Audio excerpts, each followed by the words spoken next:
U najnovijoj epizodi gledat ćete popravka celokupnog hardvera na računaru. Sve matične ploče, procesori, napajanja, hard diskovi i grafičke karte. Nemojte propustiti.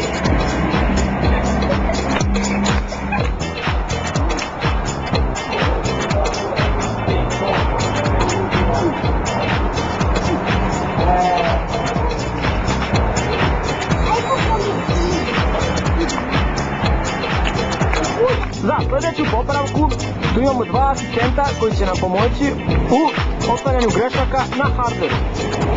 Za početak ćemo prvo da odgrijemo lemove. Kao što vidite, vrlo opasno. Samo se malo pomaknite.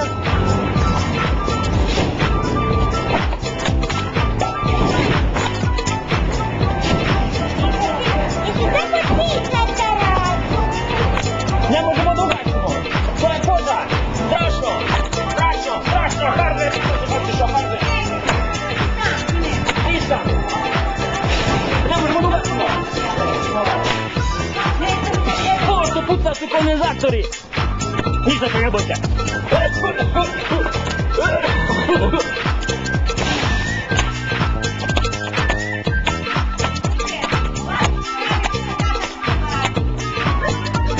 Tako kao što vidite, sad su matične ploče spremne i one su u cilju popravki samih lemova oko čipova, znate.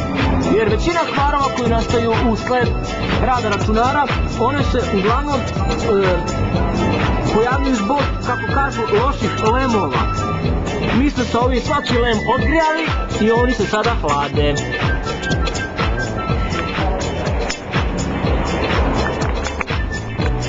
Skidanje procesora je vrlo osjetljiva stvar, zato za to je potrebno koristiti adekvatnu upotrebu. Ja bih preporučio Unior B1 najveći mogući. Stavite ispod procesora i onda polako ovo navalite. Dok ne skinete kako treba procesor. Pošto se on malo iskrivio, ništa, mi ćemo malo ovo popraviti sada sa nekim fleštima. Na forumu sam negdje pročitao da ove nožice u principu nisu ni potrebe. Rusi ih čak prepajaju, ne bi li dobili jači model. Evo, mi ćemo ih sada ovako lepo sve prespojiti i vratiti na mjesto gdje je i bio. Tako ćemo dobiti najnoviji model. Da, potrebno je Northbridge pomeriti. Ja ovdje na procesor. Da bismo mogli da očistimo laser na vašem CR-ovu, potrebno je da ga otvorimo na adekvatan način. Tako što ćemo izvaditi laser. Morate biti pažljivi.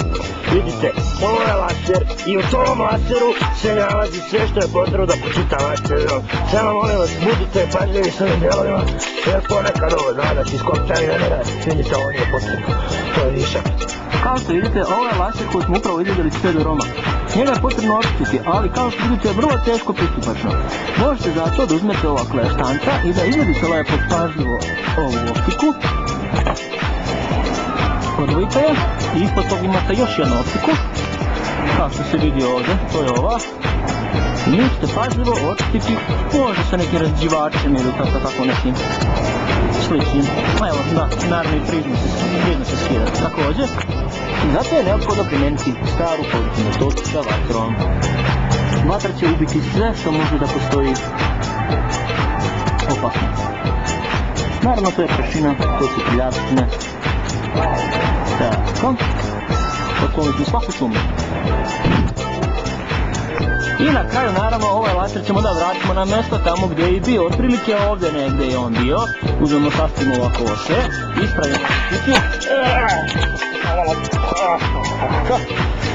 Tako, vidite, ovdje imamo ruka specijalna. Motor. Srce svakog računara je naravno napajanje. Pošto sam se ja družio sa Nikolom Teslom, ja sam od njega ukrao ideju bežičnog napajanja. Tako da za ovog napajanja nam nije potrebno uopšte, nisu nam potrebne žice, ići će sve bežično. Mi ćemo sad samo skratiti ovako, ali to morate pratiti. Tako. To će biti bežično, ovo će biti antena. Kao što vidite, ovi kondenzatori nisu potrebni. njih ćemo otkloniti. Ček, prvo otklonimo ovaj hladnjak. Tako. Oni nisu potrebni, oni akumuliraju energiju za kablovski sisteme. Sada ćemo da vratimo ovdje. Treba. Ima još jedna modifikacija, to je modifikacija na čipu broj 16. Njega ćemo srediti. Tako, on je gotov. I moramo ovu zavodnicu pomeriti malo. Tako. To. Sve u svemu spremno je za probni rad. Probni rad ćemo izvesti upravo sada. I uključili smo ga. Kao što vidite, radi, malo mi gori, ništa. Dobro, to tako treba, malo se razvije kontakt i ovdje.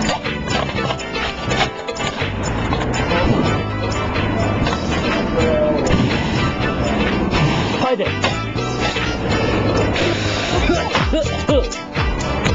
Floppy disk je najslađija karika na hard disku. Kao što prvo vreme ga je pregazilo, a drugo ponekad se upotrebljava. I ovdje ovo je jedan model koji ima problema sa stepingom. Naravno, moramo pomerimo motor za jedan stepen unazad jer je prezučio. Kao što vidite, motor je ovdje. Evo ga tu. Evo vidite, ovaj zubac je služi za steping. Pošto ova matična ploča radi na čitavih 400 MHz, ja ne bih preporučio tu radio frekvenciju. Stoga moramo podijeliti frekvenciju na 200 MHz.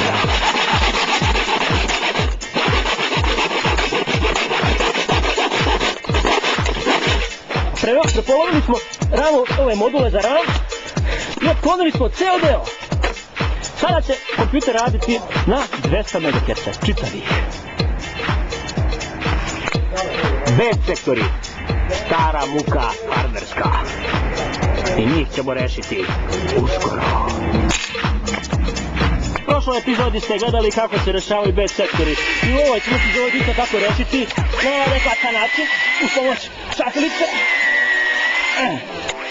Ali malo više rupa jer se klinom izbija.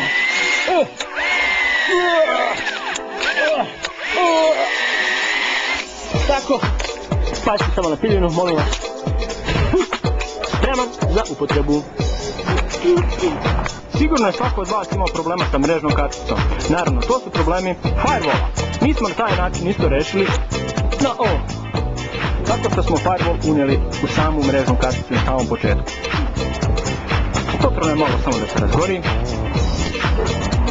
I onda posle nekih 5 do 6 sekundi možete da... Ukoliko vas nervira zvuk modema, možete to rešiti na sljedeći način. Kao što vidite, ovo je mali zvučnik koji se čuje onako ding ding ding ding ding.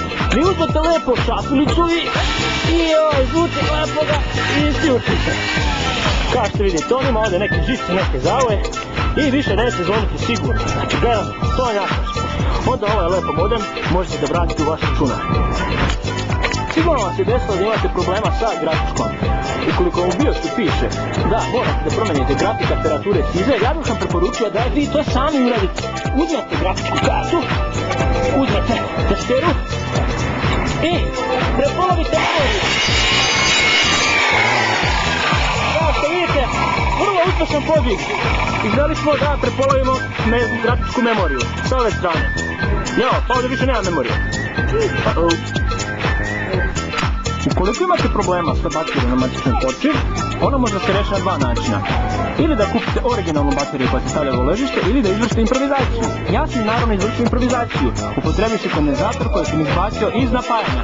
Kondenzator stavite lepo ovako. I kao što vidite, on ima 470 mikrofarada, 200 volti, pa to može da traje godinama. I evo, na kraju smo sve uspešno sklopili i ona je spremna za ugradnju u računar.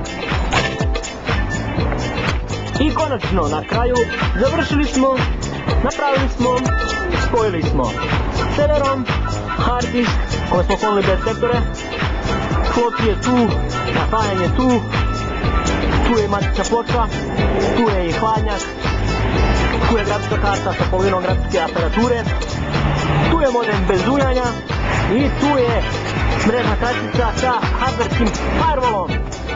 Kao što vidite, sve spremno.